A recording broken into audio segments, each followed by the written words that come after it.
क्या है pricing? Pricing का मतलब क्या है? प्राइस। जैसे आमतौर पर लोग कहते हैं कि हमें रिपोर्ट आती है, हम सिर्फ वो ट्रांजैक्शन रिपोर्ट देखते हैं, अपडेट करते हैं। ठीक है, 110% you know whatever things that you are doing in your current process, that is also right. मैं उसको चैलेंज नहीं कर रहा हूं। जैसे मैंने पहले कहा, बट ये रिकॉर्डेड है इसलिए मैं इसमें भी कहता हूं कि जहां पर बहुत जो फंड मैनेजर्स डिफरेंट डिफरेंट होते हैं ना, कि वो क्या करते हैं ना, कि जो इंस्टीट्यूशंस है, जो मार्केट में रहते हैं, मार्केट पार्टिसिपेंट्स के बीच रहते हैं, जैसे जेफरीज हुआ, क्रिसिल हुआ, या फिर और कोई रिसर्च इंस्टीट्यूशंस हो सकती है, तो वो प्राइसिंग पे वगैरह काम ऑलरेडी करते रहते हैं, तो उनसे प्राइसिंग का डेटा लेते हैं। एंड वो डेटा फिर अगर तुमने अगर फैसिलिटी परचेस करी है तो वो फिर एक्सेल में डेटा तुम्हें भेजेंगे, हर एक मार्केट के सिक्योरिटीज का, या फिर तुम जो सिक्योरिटीज होल्ड करते हो उनका।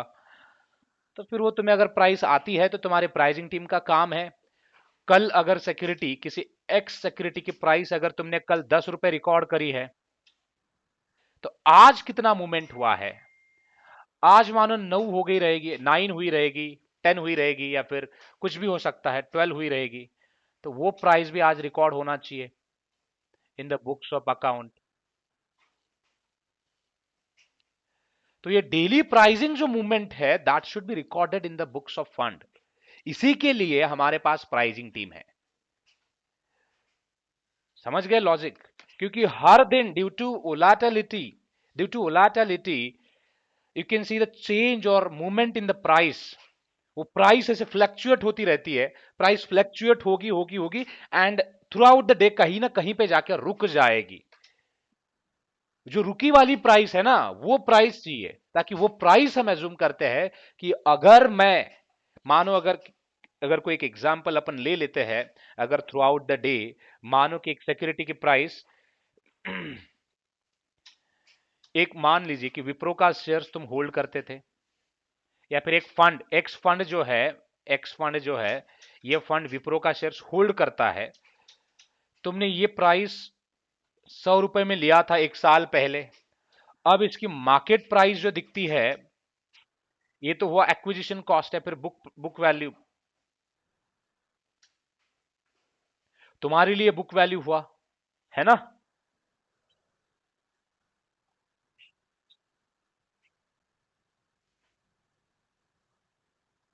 यस, परचेस प्राइस कहो इसको, कोई दिक्कत नहीं है। परचेस प्राइस तुम्हारा बुक वैल्यू हुआ, मार्केट वैल्यू उसका जो चल रहा है, ये चल रहा है 420। अगर मार्केट प्राइस 420 चल रहा है, तो ये प्राइस चल रहा है, मतलब ये प्राइस तुम्हें थ्रू आउट डे में, ये हो सकता है कि उसने हाई बनाया, लो बनाया, राइट? जैसे कि यहां पर मैं हाई कह देता हूं, यहाँ पे एक मिड लेवल पे भी आया और यहाँ पे लो, ये होता है ना। जैसे कि मानो हाई उसने 430 बनाया, 418 बनाया एक मिड पे, और लो पे आया तो 400, हो सकता है कि ये 400 अगेन 412 के आसपास आया मान लीजिए। अब तुम कहोगे कि सर प्राइसिंग के लिए मैं कौन सी प्राइस लूं फिर?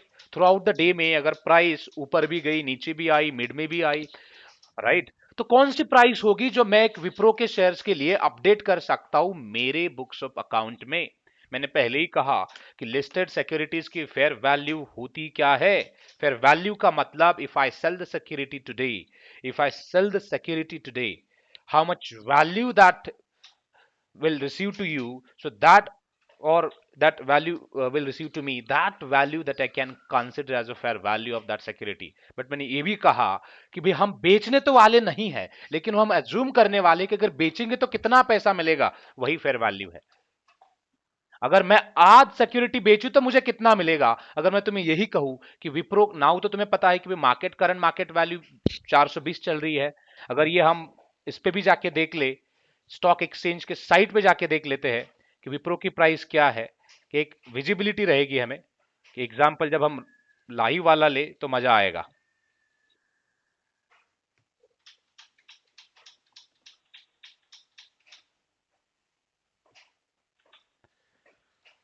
देखो 421 के आसपास ही ट्रेड कर रही है। अगर आप कहोगे कि सर अगर मैं बेचूं, अगर आप अभी बेचते हो जो पैसा आपको मिलेगा वही आपका फेयर वैल्यू के तौर पर कहा जाएगा। बट आप बेचने तो वाले नहीं, मैं बेचने की प्रक्रिया क्यों बता रहा हूं मैं, क्योंकि फेयर वैल्यू को आपको एक लिंक हो जाए, एक लिंक आ जाए समझने के लिए वो है क्या एक्चुअली, ठीक है। बट अगर मैं तो बेचने वाला तो नहीं हूं, लेकिन मुझे ये तो कंसिडर करना पड़ेगा ना, बेचने वाला नहीं हूं पर मुझे कंसिडर करना पड़ेगा, लेकिन ये लाइव मार्केट में कर नहीं सकते। क्यों नहीं कर सकते? क्योंकि ये प्राइस जो है ना बेटा, ये देखो मूवमेंट हो रही है, प्राइस कम होती है ज्यादा होती है, कम होती है ज्यादा होती है। इसका लो भी देख सकते हो, आज क्या लो था क्या हाई था, हाई तो मुझे 424 दिख रहा है, लो कुछ इसका अराउंड 419 के आसपास दिख रहा है, एंड अभी बीच में कहीं अटकती हुई दिख रही है 420 के आसपास या फिर around 421.50। Through out the day 330 तक जाके, 330 तक जाके अगर ये प्राइस रुक जाती है, मानो 420 रुक जाती है, तो यही प्राइस रिपोर्टिंग में कैप्चर होती है।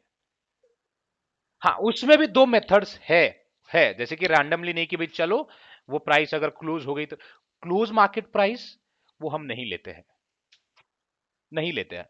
क्लोज मार्केट प्राइस इसकी कभी कभार होता है, जाके तुम देख लेना।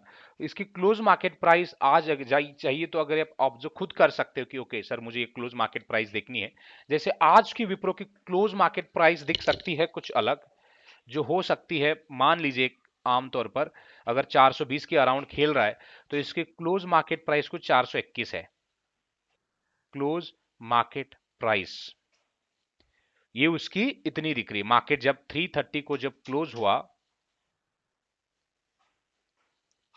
बट ये प्राइस भी तुम ले नहीं सकते, क्योंकि उसके बाद भी कई सारे ट्रेड्स वगैरह पेंडिंग सिस्टम में होते हैं जो ब्रोकर क्लियर करते रहते हैं, इसलिए दूसरे दिन ना तुम्हें डायरेक्टली पंप होता हुआ दिखता है प्राइस में, गैप अप ओपनिंग हुई, गैप डाउन ओपनिंग हुई। क्यों है ये सब? हाँ, जो चीजें भी क्लियर होनी चाहिए ना वो स्टॉक एक्सचेंज वगैरह क्लियर कर देता है, पूरी पाइपलाइन क्लियर कर देता है, ठीक है।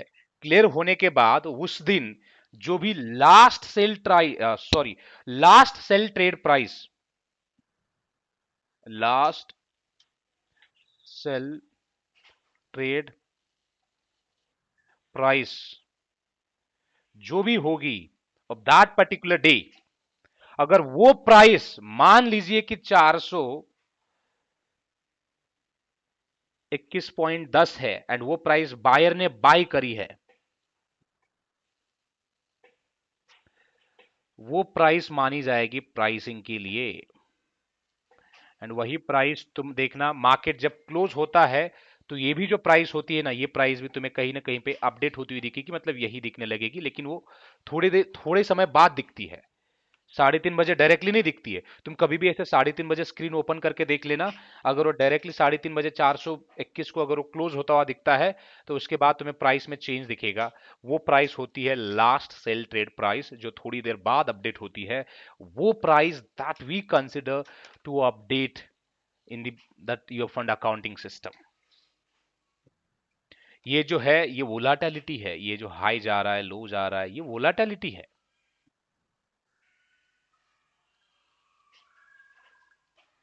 अब अगर कोई सवाल पूछे तुम्हें कि what is the difference between close market price and last sale trade price, justify कर पाओगे? जो भी 3:30 बजे की एग्जाम देखो, हमेशा मैं कहता हूं to explain theoretically it's a difficult, समझ रहे हो बात? इसकी डेफिनेशन नहीं कर सकते हम। कभी कभार बंदों के साथ ये प्रॉब्लम होती है कि उनके वोकैब की वजह से, इंग्लिश कम्युनिकेशन की वजह से वो एक्सप्लेन कर नहीं पाते, जिस तरह से होना चाहिए एक्सप्लेन उस तरह से कर नहीं पाते। बट एग्जाम्पल दे सकते हो ना। Let's assume, let's take the example of Wipro Securities. At 3:30 price is around 221. That would be the close market price because the market has been closed for us. But later on also you can see the stock exchange will clear the pending trades, and at that time stock exchange may consider the last sell trade price for that particular day, and that price exchange will send it to across board, which the institutions can refer to update the price in their books of account as well. समझ में आई बात नहीं आई? Any doubt in this? Doubt आना ही नहीं चाहिए अब, क्योंकि एक रूल है, रूल के हिसाब से ही हमें सीखना है, हमें अपना लॉजिक नहीं लगाना है उसके पीछे। रूल कहता है कि last sale traded for a particular day. कभी कभार यह सवाल हो सकता है कि सर आज की प्राइस ही अवेलेबल नहीं है, ये तो कल की प्राइस है, तो फिर प्राइसिंग कैसे करूं मैं? ये बैकएंड का वर्क है। अभी जो लोग सिर्फ डेटा के साथ नंबर के साथ प्ले करते हैं उनके लिए तो यह है ही नहीं है। वो यही बोलेंगे सवाल में अपने कि we received report in Excel sheet, we consider the price and update into our system, that's it. ठीक है, मैं कुछ और भी चीजें इसलिए बता रहा हूं ताकि ये इंपॉर्टेंट है। It's my accountability that I should make you aware about all this process, how they work actually with the different different securities and all. जितने भी लिस्टेड सिक्योरिटीज है, लिस्टेड सिक्योरिटीज, उनके लिए तुम्हारा यही प्रोसेस रहेगा प्राइसिंग का, इंक्लूडिंग डेरिवेटिव्स। अब कोई सवाल है? और अपार्ट फ्रॉम लिस्टेड, अगर किसी सिक्योरिटी की प्राइस अवेलेबल है किसी भी मार्केट में,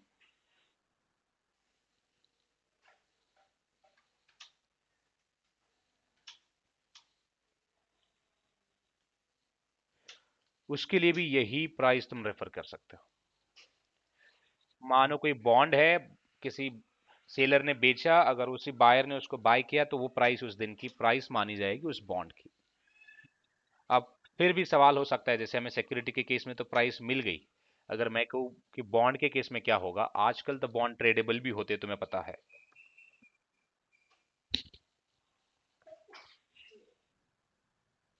ये देखो, भारत बॉन्ड है, ईटीएफ है, एक्सचेंज ट्रेडेड फंड के तहत, उसकी मैच्योरिटी 2030 की है, एंड इसमें गेन दिख रहा है, इसमें ज्यादा ट्रेडिंग होती हुई दिख रही है। आज इसकी प्राइस देखो, ज्यादा मोमेंटम नहीं मिल दिखेगा तुम्हें, बट इसमें अगर तुम देखोगे कि हाई कितना बनाया, लो कितना बनाया, हाई उसने बनाया 1189.98, लो कितना बनाया 1181.01। See this.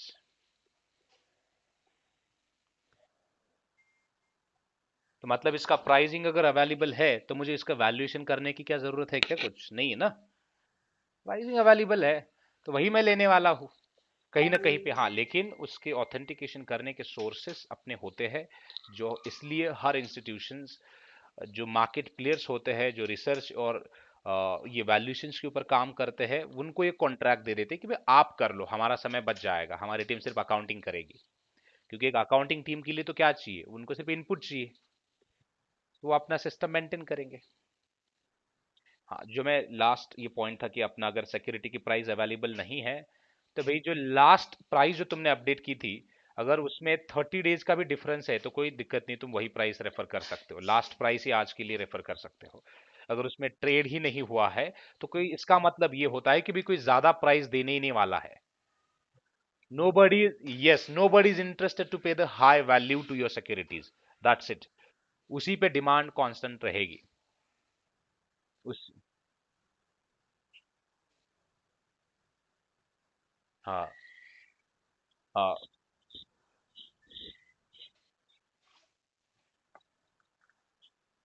हम्म हम्म।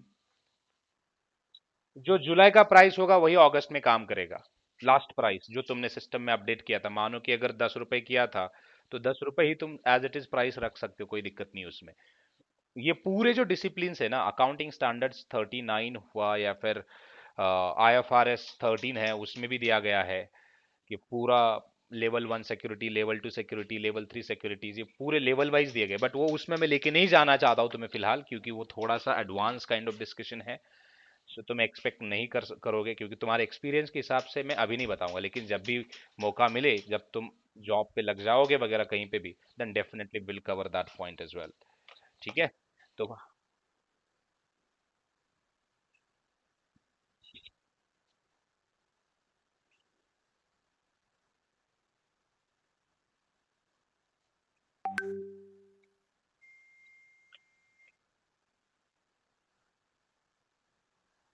मैं तो उसके लिए एक प्रोग्राम लेके आ रहा हूँ, बहुत बेहतरीन प्रोग्राम है, आपकी जिंदगी बदल कर रख देगा, एंड उसके लिए तुम्हें ज्यादा पैसों की और फीस की भी टेंशन करने की जरूरत नहीं है। वो एक, हाँ, बहुत अच्छा प्रोग्राम आ रहा है। थोड़ा सा होल्ड कर देना, एक मोबाइल एप्लीकेशन बन रहा है, उसमें तुम कई सारी फैसिलिटीज तुम देखोगे।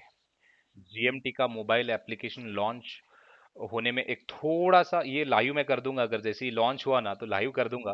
पूरे ये यूट्यूब की वीडियोस भी तुम्हें वन गो में वहीं पे मिल जाएंगे विद ये टाइटल्स उसके, तो तुम्हें ढूंढने की ज्यादा जरूरत नहीं पड़ेगी यूट्यूब पे जाके। ठीक है, हर चीज वहां पे मिलेगी, ब्लॉग्स मिलेंगे, कंटेंट मिलेगा, एंड तुम लाइव जब भी मौका मिलता है तो कनेक्ट कर सकते हो डायरेक्टली मेरे साथ। क्योंकि मैं क्या करूंगा, मेरा स्टेटस वहां पर अपडेट करूंगा कि yes I am live today, और I am live for this duration. तो तुम्हें नोटिफिकेशन आएगा, तो नोटिफिकेशन जैसे ही आया तो तुम गेट कनेक्ट विथ मी। तो ये चीजें होगी, तो तुम अपने सवाल जवाब जो भी चीजें हो यू कैन आस्क। क्योंकि हम चाहते हैं कि एक इंडस्ट्री में आप जाओ तो भाई देखो पूरे नॉलेज के साथ जाओ यार, तब जॉब करने में मजा आता है, नहीं तो ऐसे फील आता है कि मैं डेटा एंट्री कर रहा हूँ। तो वो इसलिए वही इंटरेस्ट है। चलो ठीक है, वो बाद में डिस्कशन करेंगे अपन। आप यहीं पे आते हैं कि अगर इंटरव्यू पर्सपेक्टिव से अगर सवाल भी आता है कि do you know how the security pricing works. See, there are two categories of securities. One is listed and another one is over the counter, right?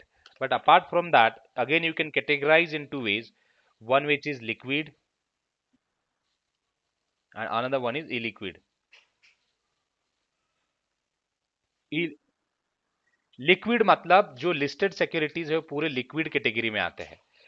So where liquid का मतलब है which you can convert the shares into cash quickly. तुम्हारे पास 10 shares है, stock exchange पे गए बेच दिया, पैसे में कन्वर्ट कर दिया, वो हुआ लिक्विड। बहुत इजी हो जाता है। विप्रो के तुम्हारे पास 1,000 शेयर्स है, बेचने में सिर्फ 1 मिनट लगेगा, वो हुआ लिक्विड। तुम्हारे पास मानो भारत बॉन्ड से 1,000, बेचने में उसको 2-4 घंटे भी लग सकते हैं, क्योंकि इतना लोग भी डिमांड करने वाले सामने, बायर भी तो चाहिए ना। वो चीज है, तो वो ये लिक्विड में जाता है। एक एग्जांपल के तौर पर एक्सचेंज ट्रेडेड फंड है, वो तो ईटीएफ जितने भी वो लिस्टेड ही है। ठीक है, तो एक एग्जांपल के तौर पे मैं बता रहा हूँ, अगर कोई ऐसा बॉन्ड है कि भाई चलो मानो ऐसा पाकिस्तान गवर्नमेंट का बॉन्ड है, या फिर अफगानिस्तान गवर्नमेंट का बॉन्ड है, श्रीलंकन गवर्नमेंट का बॉन्ड है, रशियन गवर्नमेंट का बॉन्ड है, वो तो पूरे डिस्ट्रेस एसेट्स में आते हैं। डिस्ट्रेस का मतलब है, देखो वर्ड पूरा फैंसी है लेकिन कोई नहीं, रिस्की रिस्की इंस्ट्रूमेंट कहो। जितने भी रिस्की इंस्ट्रूमेंट्स होते हैं वो पूरे लिक्विड होते हैं। अभी इनकी प्राइसिंग कैसे मिलेगी यार easily, try to understand this logic. भी लिक्विड है तो मुझे प्राइस मिल रही है, मैं अज्यूम कर रहा हूं कि मैं नहीं तो नहीं, कोई काउंटर पार्ट बेच रहा है सेल कर रहा है, बेच रहा है सेल कर रहा है, अगर मैं भी वही करता तो मुझे भी उतना ही पैसा मिलता। तो वो प्राइस मैं ले रहा हूं अपडेट करने के लिए। तो वो तो हो सकता है लिस्टेड सिक्योरिटी के केस में, या फिर वो सिक्योरिटी में भी ओवर द काउंटर मार्केट में हो सकता है कि ट्रेडिंग के लिए अवेलेबल हो। कोई ना कोई उसे, मैं नहीं, कोई ना कोई बाय सेल कर रहा है, उसकी price also that I can refer. But what about illiquid securities, so जिसकी डिटेल्स ही अवेलेबल नहीं है। अब बताओ, तो उसके लिए मेरे पास क्या ऑप्शंस है। तो जो वही है प्राइसिंग वर्क जो है। प्राइसिंग का मतलब क्या है भाई, फिर उसका मुझे वैल्यूएशन करना पड़ेगा। समझ रहे हो, अगर मुझे यहां पर भी वही दिया है, सिंपल सा लॉजिक है अभी। Now we can put put the pricing logic और pricing works. Is there a quoted price. Quoted price क्या होती है, सवाल आएगा। भाई ये जो प्राइस जो दिख रही है ना मोमेंट, ये जो है ना ये कोटेड प्राइस है 421.15। ये जो मार्केट पार्टिसिपेंट्स है, एनोनिमस पार्टिसिपेंट्स है, वो पार्टिसिपेंट्स यहां पर प्राइस कोट करते हैं, वो पार्टिसिपेंट्स यहां पर प्राइस कोट करते हैं। तो अगर वो प्राइस कोटेड है तो यहां पर एस है, तो इसका मतलब यही प्रोसेस फॉलो करो। अगर वो प्राइस है, व्हाट इज दिस या, अगर वो प्राइस है मतलब use that quoted price. Any, this is apply for any instrument. अब मैं इसके अलावा दूसरा इसके बारे में कुछ नहीं बोलूंगा कंफ्यूज करने के लिए तुम्हें। सिंपल है, is there a quoted price, अगर तुम्हें कोई कहता है ये तो यही कह दो, is there a quoted price, then will use that quoted price as a fair value of that securities for that particular day. Fair value का मतलब भी वही है कि अगर मैं जो बेचूंगा, अगर उसकी जो प्राइस अगर मिल सकती है क्या, हाँ मिलेगी, तो वही फेयर प्राइस है। और क्या चाहिए तुम्हें इसके। अगर ये भी कहा गया है कि मान लो कि वो कोटेड प्राइस नहीं है, तो उन्होंने कहा कि if no then what, is there identical item held as asset by any other party. वही सिक्योरिटी, वही स्टॉक, वही बॉन्ड, वही कॉन्ट्रैक्ट कोई और पार्टी ने भी होल्ड किया होगा, हो सकता है ना। कोई, तुमने नहीं किया, कभी कभार होता है यार। जैसे कि कोई सिक्योरिटी है, मानो एक्स वाई जेड बॉन्ड है, वो इंडियन मार्केट में ट्रेड ही नहीं कर रहा है, लेकिन वो यूके यूके के मार्केट में ट्रेड कर रहा है, तो तुम वो भी प्राइस ले सकते हो, कहीं ना कहीं पे वो कोट हो रहा है। तो वैसे भी मानो कि तुमने सिक्योरिटी ली, तुमने जो ली वो ट्रेड नहीं करती है, लेकिन किसी और के पास है, उसने तो बेचा होगा, या फिर होल्ड किया होगा, सेल किया होगा, कुछ ना कुछ किया होगा। तो अगर उसने भी किया होगा, तो भी तुम you can refer the that price as well. यहां पर दिया गया है use fee fair value of identical assets, तो वो प्राइस भी तुम रेफर कर सकते हो। Adjust quoted price only if factor specific to the asset, मतलब ये लाइबिलिटी के लिए अप्लाई नहीं होगा, ये सिर्फ एसेट के लिए अप्लाई होगा। एंड इफ नो, मान लो कि इतना सब प्रयास करने के बाद भी that the price of security is not prevail in the market. What is the meaning of prevail? It means exist, not exist in the market. Then what you can do, then in that case you will have to approach to the valuation technique of securities. हो सकता है कि जैसे bond के case में, एक example के तौर पर मैं बता रहा हूं, अगर कोई बॉन्ड है तो इसके लिए हमारे पास जो कूपन्स वगैरह मिलते हैं ना बॉन्ड्स को, उसका इंटरनल रेट ऑफ रिटर्न निकालना पड़ेगा, राइट मे बी, या फिर हो सकता है expected return of rate of return निकालो, ये आईआरआर निकालो, उसको डिस्काउंटेड, ये पूरे वैल्यूएशन के मेथड्स है, उसकी डिस्काउंटिंग कर दो, डिस्काउंटेड फैक्टर्स है, 5%, 10%, 6% जो भी रहेगा तुम कंसिडर करके, तो तुम्हें नेट एसेट वैल्यू मिलेगा, एनपीवी मिलेगा। तो इन शॉर्ट उसका एनपीवी निकाल दो, नेट प्रेजेंट वैल्यू। जो एनपीवी निकलने के बाद जो वैल्यू होगी, वो वैल्यू तुम अपने सिक्योरिटी में ऐड करके वही वैल्यू तुम अपने अकाउंटिंग के लिए रेफर कर सकते हो। तो इसलिए हेज फंड और म्यूचुअल फंड के केस में ये ज्यादा वर्क दिखाई नहीं देता है। हाँ, हेज फंड के केस में दिखाई देता है, लेकिन ज्यादा तौर पर नहीं, क्योंकि मोस्ट ऑफ द सिक्योरिटीज उनके क्या होते हैं ना, कि कोटेड प्राइस ही होते हैं। हो सकता है कि फॉरवर्ड कॉन्ट्रैक्ट्स हो, स्वैप कॉन्ट्रैक्ट्स हो सकता है कि उनका फ्यूचर कॉन्ट्रैक्ट्स हो, और नॉर्मल इक्विटी में बिजनेस करे वो, या फिर बॉन्ड्स में करे कि जिनकी प्राइस इजीली अवेलेबल हो जाती है। क्यों हो जाती है, जो बिजनेसेस एनएवी ओरिएंटेड है, नेट एसेट वैल्यू ओरिएंटेड है, लॉजिक भी समझना बहुत जरूरी है, ऐसे नहीं कि हमने ब्लाइंडली कुछ चीजें कह दी।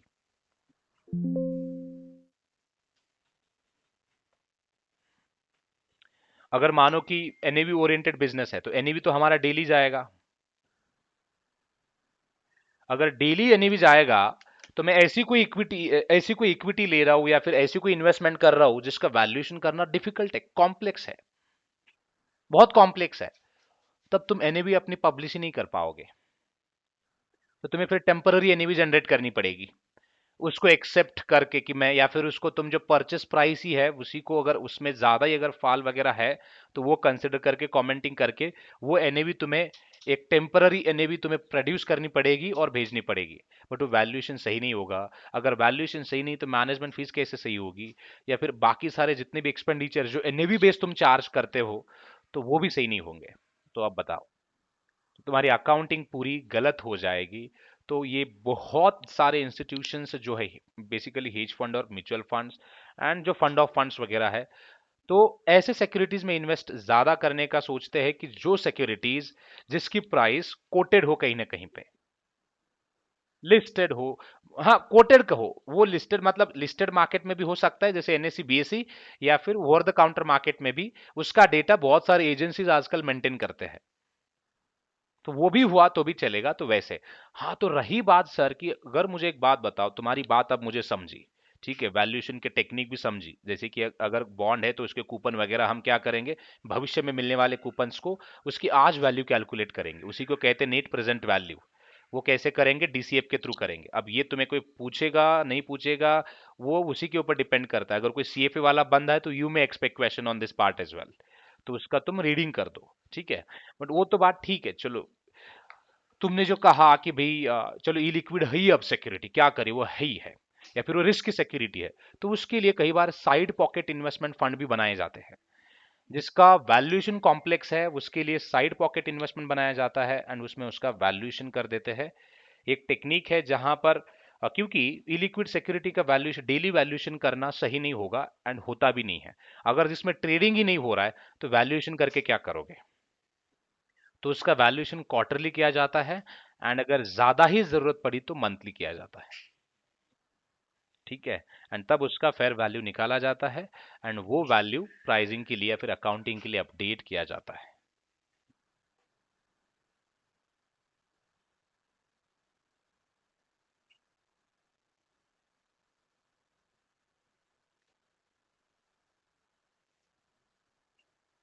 देखो हर फंड के लिए ये जो मैटर है ना, अलग अलग तरीके से काम करता है। जितने भी फंड बिजनेसेस है, जैसे म्यूचुअल फंड एक रेगुलेटेड है, बट बाकी तो रेगुलेटेड कैटेगरी में नहीं आते हैं, कुछ आते भी है, तो वो अपने अपने कन्वीनियंस के हिसाब से, जो इन्वेस्टर के हिसाब से बना देते हैं। अब हेलो, ये हर फंड के लिए अलग अलग तरह से काम करता है, ठीक है। हर हर एक जुरिडिक्शन के लिए अलग से काम करता है। अगर मैं कहूँ कि नहीं, बहुत सारे फंड टेम्पररी रहने भी अलाउ नहीं करते हैं, तो क्या फिर, तो तुम्हें वो वैल्यूशन ही करना पड़ेगा इन शॉर्ट, राइट। तो कुछ कुछ बोलते कि वे ठीक है, तो वो जो है ना, पूरा जो फ्रेमवर्क है, जिस तरह से तुम्हारे फंड मैनेजर्स इन्वेट करेंगे बात अपने इन्वेस्टर्स को, उसी के हिसाब से वो डिपेंड करता है, ठीक है। अगर इन्वेस्टर्स अग्रीड है टेम्पररी एनएवी के लिए, तो चलो ठीक है। हाँ, लेकिन जो फेयर वैल्यू भी होती है ना, फेयर वैल्यू भी जब तक सिक्योरिटी नहीं बेचोगे तब तक उसका अंदाजा नहीं आता है कि भी कितनी वैल्यू मिलने वाली है, वो भी बात अलग है। इसलिए हम इसको एक आम तौर पर यही कहेंगे कि एक फेयर वैल्यू है, मान सकते हैं कि है, मतलब आसपास कुछ वैल्यू मिल जाएगी if I sell the security today, ये। क्योंकि कई बार होता है ना कि फेयर वैल्यू 100 रुपए दिख रही है या फिर हमने रिकॉर्ड करी है, बेचने के लिए जाए तो फिर 99 ही मिली है, 1 रुपए का डिफरेंस है, होगा ही वो डिफरेंस। तो इसका मतलब है कि भाई जब तक बेच के पैसा हाथ में नहीं आता तब तक कुछ भरोसा नहीं है। तो हाँ, तो वो तो होता ही जाएगा, ठीक है। तो अगर कोई प्राइसिंग के ऊपर तुम्हें सवाल पूछे तो ये है, उसमें लेवल 1, लेवल 2, लेवल 3 सिक्योरिटीज ऐसे ही बनाए गए हैं, मतलब वो कैटेगरीज है। जितने भी अभी लेवल 1 क्या है, तुम्हें ज्यादा कंफ्यूज होने की जरूरत नहीं, जिसकी प्राइस कोटेड है तो वो L1 सिक्योरिटीज है। लेवल 1 मतलब जिनके जिनमें कॉम्प्लेक्सिटी ज्यादा नहीं है, जिनका डेटा इजीली अवेलेबल है, तो उनको हम लेवल 1 सिक्योरिटीज कहेंगे, इक्विटी, बॉन्ड्स, डेरिवेटिव्स, वो सब। लेवल 2 क्या है, जिसकी प्राइस कोटेड मतलब अवेलेबल नहीं बट कहीं ना कहीं पे अवेलेबल है। हाँ, तो वो भी लेवल 2 में आएंगे, फिर जितने भी है लेवल 2 में, जिनकी कॉम्प्लेक्सिटी थोड़ी सी बढ़ जाती है तो उनको लेवल 2 में। सर लेवल 3 क्या है, जिनका वैल्यूएशन टेक्निक यूज करके वैल्यू निकालनी पड़ेगी, वो होते हैं L3 सिक्योरिटीज, जो कि रिस्की और कॉम्प्लेक्स। इस डायग्राम के थ्रू मैंने तुम्हें पूरी प्रोसेस समझाने की कोशिश करी है। देखो, प्राइसिंग टीम का काम यही है कि कल कल क्या प्राइस हमने अपडेट करी थी, आज क्या आई है, तो वो आज की प्राइस कल की प्राइस कंपेयर करे, अपडेट करे, तभी जाके तुम अनरियलाइज्ड गेन और लॉस के अकाउंटिंग एंट्रीज बना पाओगे, नहीं तो एंट्रीज ही नहीं बनेगी। क्योंकि वही तो है ना कि अनरियलाइज्ड गेन और लॉस कैलकुलेट करने का तरीका। कल सिस्टम में 100 रुपए प्राइस थी, आज 90 रुपए हो गई, 10 रुपए अनरियलाइज्ड लॉस दिख रहा है, मतलब 100 से 90 हो गई। मानो परसों 90 से 110 हो गई, सो अगेन 20 रुपीज का गेन दिख रहा है। तो that's how you can manipulate your data. Manipulate in the sense you can record that data in the books of fund and prepare the accounting entries accordingly. यही work होता है, तो pricing team ऐसे काम करती है। I'm done with this pricing stuff. So now you can raise your concern or questions, whatever that you have. मैंने जितना कहा उसमें से अगर 10% भी अगर आप बोलोगे ना, तो इंटरव्यू निकल जाएगा।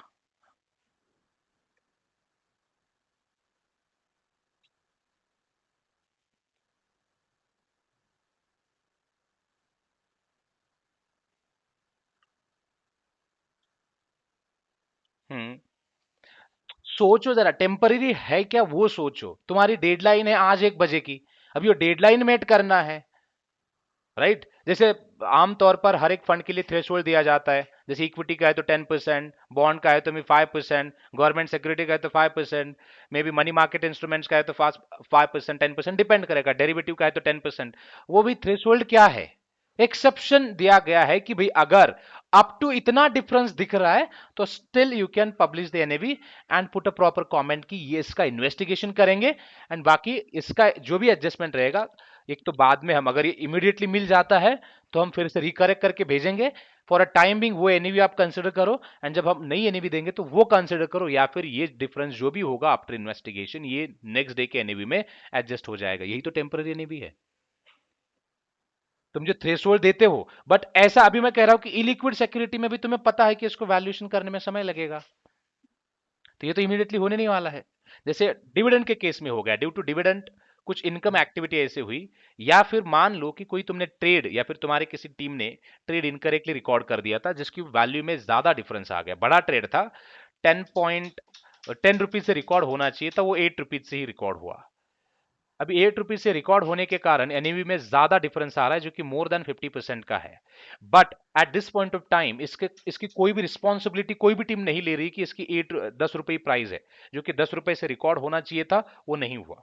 सब अपनी इन्वेस्टिगेशन कर रहे हैं, कोई जाके अपने ब्रोकर के पास चेक कर रहा है, कोई कस्टोडियन के पास चेक कर रहा है, कोई अपनी इनवॉइस देख रहा है क्या सही प्राइस थी।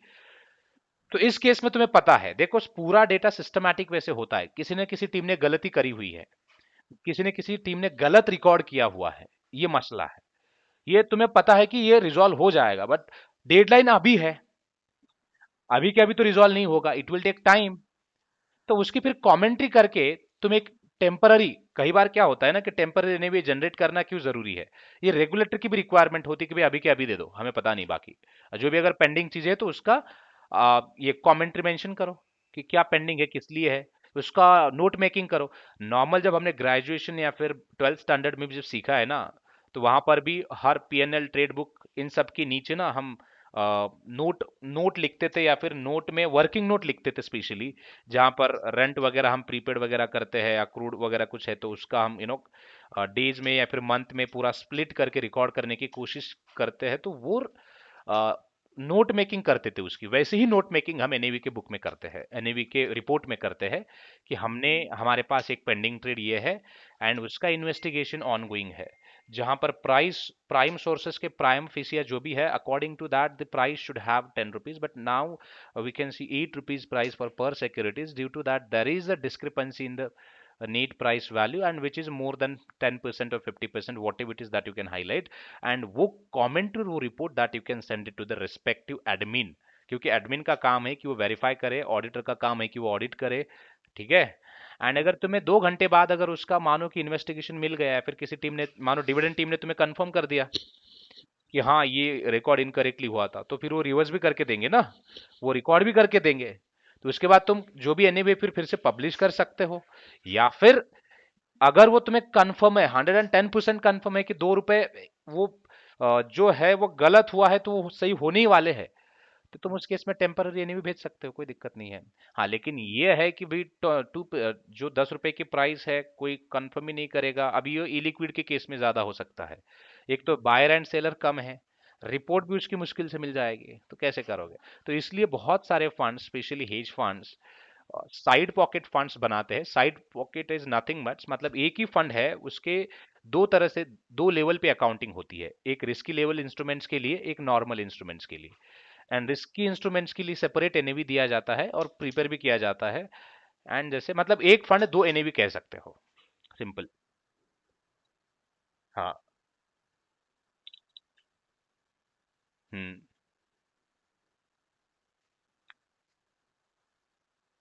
हम्म।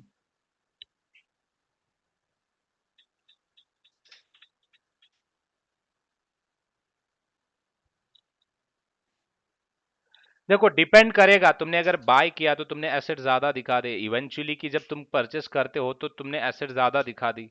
हाँ डिपेंड ये करता है कि तुमने एसेट भी ज्यादा दिखा दी और पैसा भी ज्यादा गया, तो उस केस में इवेंचुअली एनएवी ज्यादा इंपैक्ट नहीं होता है। दोनों में से एक चीज होनी चाहिए, 10 रुपए जेब से गया लेकिन 12 रुपए की एसेट आई, समझ रहे हो। मतलब अगर कैश भी 100 रुपए गया, एसेट भी 100 रुपए की रिकॉर्ड है, तो उसमें एनएवी के ऊपर कुछ इंपैक्ट नहीं होता है। कैश भी तुम्हारा एसेट साइड का बैलेंस है, और ट्रेड भी तुम्हारा एसेट, जो भी तुम परचेस करते हो, अगर तुम्हारा ये इंटेंशन है कि तुम्हें होल्ड करना है, तो दोनों की वैल्यू सेम ही दिख रही है, जैसे एक पोजीशन बस चेंज हो रही है, कैश एसेट में जा रहा है, खत्म बात, है ना। बट ये मैं कहूं, 100 रुपए तुमने दिए थे एसेट अक्वायर करने के लिए, बट 100 के बदले में तुम्हें 150 रुपए की एसेट मिली, तो उस केस में इंपैक्ट होगा ना, होगा कि नहीं होगा। तो वैसे ही अगर तुमने, तो इसलिए ट्रेड रिकॉर्डिंग जो है सही तरह से क्यों होनी चाहिए। देखो, सिंपल सा फंडा है यहाँ पर, तुमने यानी गलत क्यों होता है, तुमने कुछ क्वांटिटी एक्स्ट्रा ऐड कर दी होगी, तुमने या फिर कुछ डेट गलत लिया होगा, तुमने या फिर प्राइस जो उसकी वो गलत ली होगी, करेंसी गलत ली होगी, तो यही यही चीजें इंपैक्ट करती है। इंपैक्ट ये करती है, दो ही चीजें होती है, एक तो एनएवी कम दिखता है या फिर ज्यादा दिखता है, एंड इसलिए हमारे पास हर एक एक्टिविटी के लिए थ्रेशोल्ड लिमिट दी गई है। हम सब ह्यूमन हैं, एरर करते हैं, ठीक है। तो अप टू 10% अगर डिफरेंस है एनएवी में, एनएवी के वैल्यूएशन के हिसाब से, तो फिर भी चलो ठीक है, हम वो दूसरे दिन एडजस्ट करेंगे। यही चीज होती है जब भी एनएवी की रिक्वेस्ट भी आती है कि सेम डे हम पेमेंट नहीं करते हैं, अगर कोई रिडम्पशन भी भेज रहा है ना, तो सेम डे पेमेंट नहीं होता है उसका, वो पूरी अकाउंटिंग होती है, पूरे एक्सेप्शंस, पूरी थ्रेशोल्ड, सब चीजें वैलिडेट करने के बाद हम कोशिश करते हैं कि उसको जो एक्चुअल उसकी वैल्यू है उसको मिलनी चाहिए, कंसिडरिंग पेंडिंग ट्रेड्स एवरीथिंग। तो इसलिए हम समय लेते हैं, दो दो तीन तीन दिन का समय लेते हैं। ये रियलिटी में होता है, ऐसे नहीं कि मतलब रिडम्पशन हो गया तो हमने उसके रिडीम रिडीम कर दिए। भी ऐसे होता तो बाद में पता चला कि उसको पैसा ज्यादा गया है, तो वो तुम्हें रिटर्न देगा। तुम्हें 100 रुपए जाना, तुमने मुझे रिडम्पशन रिक्वेस्ट भेजी, मैं फंड मैनेजर हूँ, तुमने 100 यूनिट भेजे मुझे, एज्यूम कर लिया कि एक यूनिट की 1 रुपए प्राइस है, तो मैंने तुम्हें 100 रुपए दे दिए। बाद में पता चला कि भाई एक यूनिट की प्राइस तो 50 पैसे है, तो 50 रुपए तुम्हें ज्यादा आए। फिर मैंने तुम्हें कॉल करके कहा कि भाई एक सुन, तुमको मैंने 50 रुपए ज्यादा भेजे, मुझे रिटर्न कर दो। तुमने बोला कि मैं बैंकक्रप्ट हो गया, मैंने वो पैसे डेरिवेटिव में लगा दिए थे, अब क्या करोगे। मैं क्या करूँ फिर उसका, कुछ नहीं कर सकता। अरे लीगल लूगा भी तो पैसे तो आने चाहिए यार।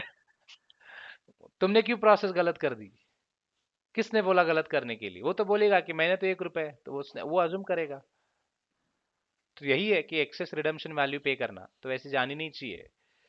देखो, 99.99% केसेस में हम ये एज्यूम कर लेते हैं या फिर यही कोशिश करते हैं कि पैसा कम जाए, तो हम उसको करेक्ट करके ज्यादा, मतलब जो जितना है उतना दे सकते हैं बाद में।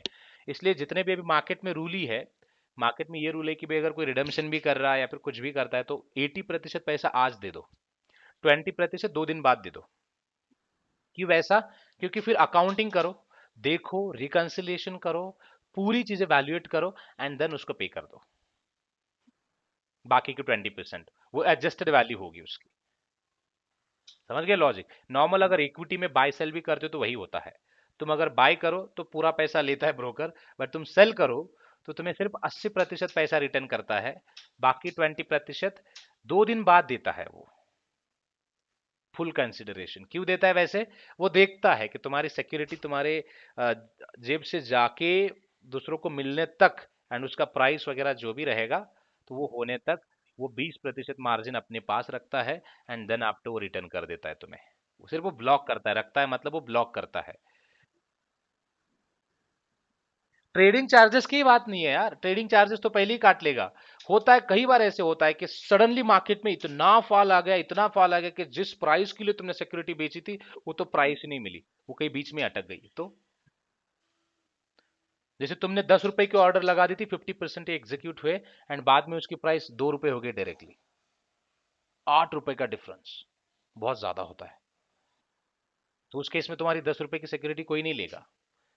बट आमतौर पर हमें सिस्टम में ऐसे दिखता है कि वो तो ऑर्डर एग्जीक्यूट हो गई, तो वो ब्रोकर के लिए नुकसान दर्द की बात है, तो वैसे नहीं करते हैं। तो एक सेबी ने बोला कि भी देखो, आजकल ये ज्यादा ब्रोकर्स वगैरह कुछ ज्यादा ही ट्रबल में आ रहे थे, तो उन्होंने फिर ये रूल ही बना दिया, 20% अपने पास रखो, 80% दे दो। अब अपने पास मतलब तुम्हारी अकाउंट में रहेगा, वो ब्लॉक किया जाएगा, वो तुम्हारी मार्जिन अकाउंट में होता है, बट तुम्हें दिखता नहीं है, फर्क इतना ही है, वो ब्लॉक किया जाएगा। एंड जैसे ही 2 दिन हो गए, मतलब ये कंफर्म हुआ, ये रिकंसिलिएशन हुआ कि तुमने जो ऑर्डर भेजी थी, प्राइस जो है वो पूरा सही है, तो तुम्हारा बाकी का पैसा रिलीज किया जाएगा। अब बताओ। So I am done with this part. अब डाउट्स क्लियर है? कुछ भी डाउट्स है उसमें? प्राइसिंग बहुत इंपॉर्टेंट एक्टिविटी है, तो तुम्हें फंड अकाउंटिंग में दिखाई देती है। शायद हम आज इसी के साथ इधर ही रुक जाते हैं, ताकि ज्यादा भी ओवरलोड करके कुछ फायदा है नहीं है। सब्सक्रिप्शन और रिडम्पशंस की भी हम एक आधा क्वेश्चन के साथ डिस्कस करेंगे तो और इजी जाएगा, कि जैसे कि what is the impact of subscription and redemption on net asset value of a fund, तो उस रिगार्ड्स हम डिस्कस करेंगे। तो क्वेश्चंस का भी आंसर्स मिल जाएगा तुम्हें, एंड फिर वो काम कैसे करता है सब्सक्रिप्शंस और रिडम्पशंस, वो भी हो जाएगा। ठीक है, so let me off this recording first, then हम कुछ